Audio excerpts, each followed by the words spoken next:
take this opportunity to welcome each and every one of you for the Impact Failure Conclave 2018. We're very privileged to have all of you come in from different parts of the country and abroad. Again, on behalf of my colleagues at SELCO Foundation, I heartily welcome all of you again and look forward to an eventful 2 days of the conclave. So with that, I'd now like to invite on stage Harish Hande, founder and CEO of SELCO Foundation.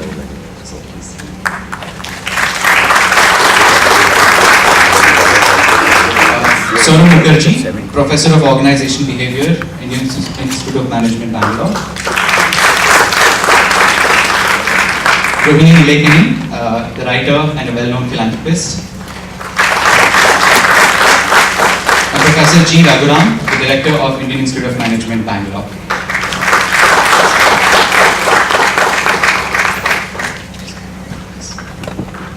Okay. To begin the day, I welcome Harish to introduce the conclave and deliver the inaugural remarks.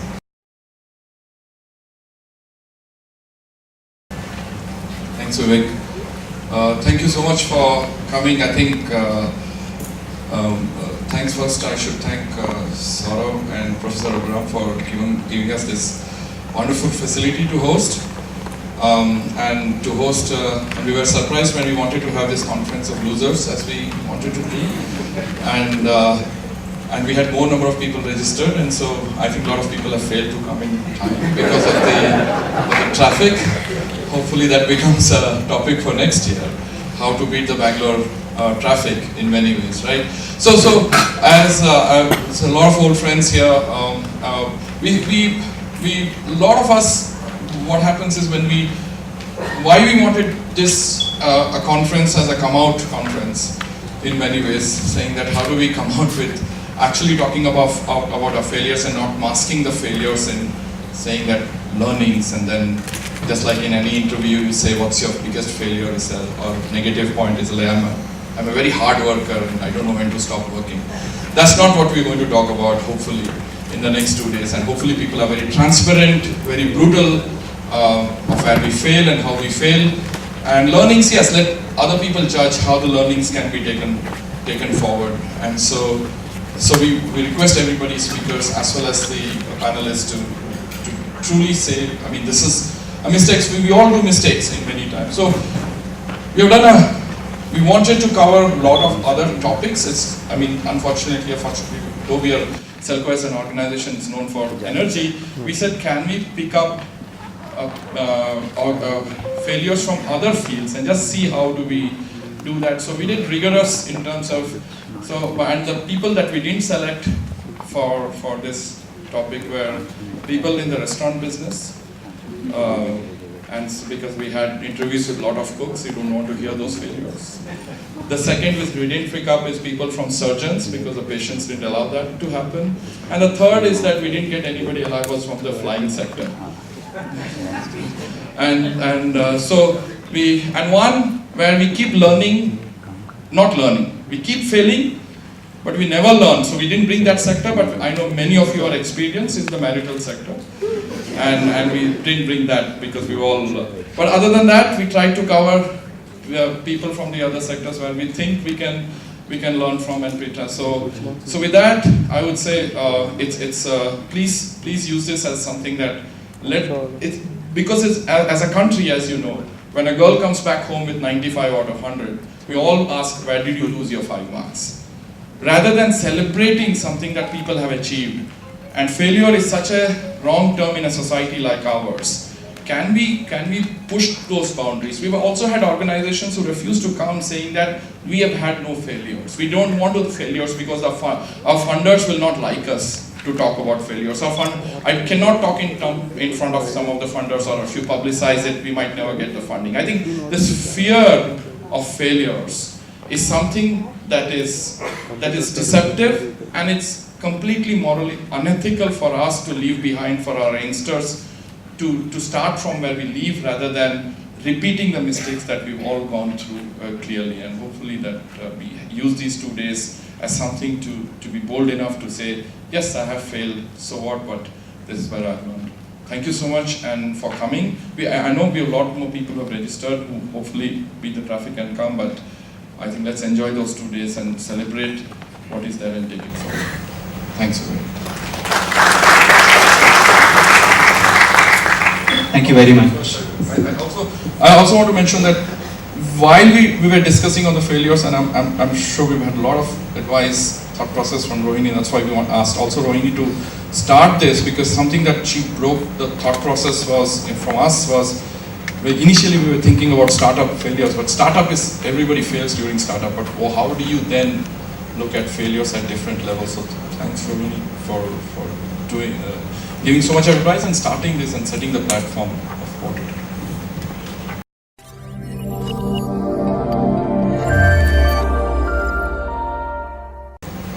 So we have with us today Professor G. Raghuram, the Director of Indian Institute of Management, Bangalore.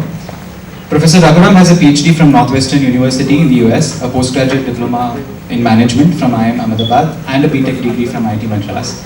He specializes in infrastructure and transportation systems and logistics and supply chain management. He has been a recipient of a number of prestigious awards and served on numerous boards and advisory committees. So I request you to deliver the welcoming remarks.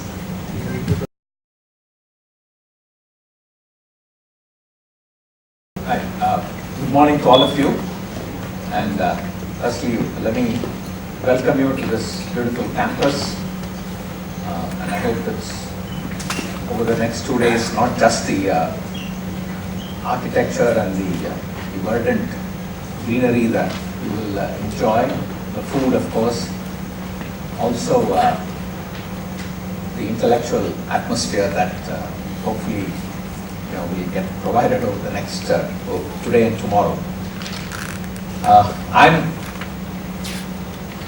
Actually I should be saying much more because I am very, very peripheral to this this whole area of be it development or learning from failures. My own area of work has been largely in infrastructure and transportation logistics. But anyway, I've seen two NGOs, if you will, or in the development sector. One of whom I actually kind of work closely with, called Sathi. Some of you may know. That's the reason I got connected is because of my interest in railways, and they focus on rehabilitating runaway children. And it's a very, it just started, of course, as I guess most of these NGOs with passion of an individual who's a couple of years my junior at IIM Ahmedabad, called Pramod Kulkarni, many of you may know him. And I think in Raichur, when he was associated with some other NGOs, helping farmers market their products and so on, he saw runaway children. Somehow Raichur was one of those, interzonal points where children, because I guess trains stopped there for longer hours. Anyway, but right now they are operating from Bangalore. They are in about 20 stations, and they have developed this whole methodology of how do you, identify these children, how do you, counsel them, make them feel comfortable, then how do you connect back with parents, how do you make sure that they get reconnected, counseling, there's a whole methodology to it, and I think that's been a big contribution. Of course, net, I think, as opposed to a failure, it's impact-wise, it's, I would say, pretty successful. Though there are reasons why they're not able to do more than, what they could. And many times it's to do with the government side. It's to do with how the, boys' homes or I think every district has a child outfit, and you have to sort of work with them. You have to work with the railway protection force, and sometimes the cooperation is not of the same order. There is sometimes territorial conflicts. So I think those are the kind of issues that come up. And in fact, on the same note, the other one which I know peripherally is an institute, an NGO called Gyanshala, which again, Ahmedabad based, but operating in many states in the country, where they have what they call STP, which is a special training program. So basically, I think they have developed this simple curriculum, but very effective curriculum. And they really focus on training teachers who will deliver that curriculum in an informal setting. And then at some point they have to move into the formal school system. So they run many schools in Ahmedabad, of course, many in rural areas, and as I said, in multiple states. The interesting thing that happened in Ahmedabad is that when the right to education came in, so they wanted their children to get the, I guess what is called the GR number, which would enable them to then seek admission under the RTE quota in any of the schools in Ahmedabad. But the municipal corporation refused to do that. I mean, they had their own reasons, delay, this, that. So they actually went to court. And then, the court, of course, came down very heavily against the Ahmedabad Municipal Corporation. And, so in fact, the reasoning they gave is that that there is a malified intention in not preparing the list. You see, the parents find the education imparted in the municipal schools not up to the mark and prefer to enroll their children maybe in this STP. And that the Ahmedabad Municipal Corporation, in a sense, could not stomach. That the education provided in this informal setting actually brought them to a much more effective in terms of learning or what was required to move further in school. And so, there were all these clashes. And anyway, one had to resort to court to do that.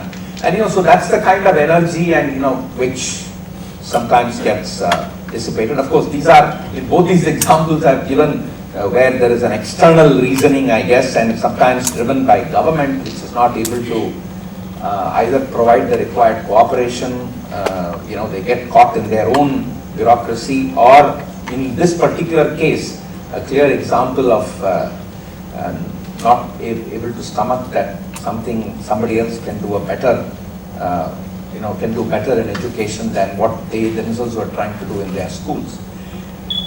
Anyway, I'm sure there are other reasons, including one's own individual. At some point, the person with the passion, when you face all these kinds of things, says maybe enough is enough, or maybe there's funding, or the idea itself. I mean, I figured out I was looking at some other ideas which didn't go through internationally. I found this thing about, there's a Stanford Social Innovation Review, which seems to have some interesting pieces on failure examples. And, this example of life straw, which, you could drink through that straw clean water, but it failed, though the idea was good, that because the suction, it wasn't, they couldn't make the product enough at the rate at which you would want to drink water, I guess. So that was, then there was this other one about using merry-go-rounds when children play as a pumping device for water to, be put on tanks and so on. But I guess, lack of maintenance, and finally, because water pumping was made dependent on this, actually there were pictures of women having to keep pushing the merry-go-round, so the play part was gone. It was called play pump, I guess. So I guess right from the idea to, various dimensions, there are possibilities of failure. That's a little bit thanks to having to say something there that I've gathered over the last couple of days, and hopefully I will sneak in, apart from my other work, once in a way to see what else I can learn from this. So, well, thank you very much, and wish you all the best for this wonderful exploration, which I think should help development, much more. Thank you very much.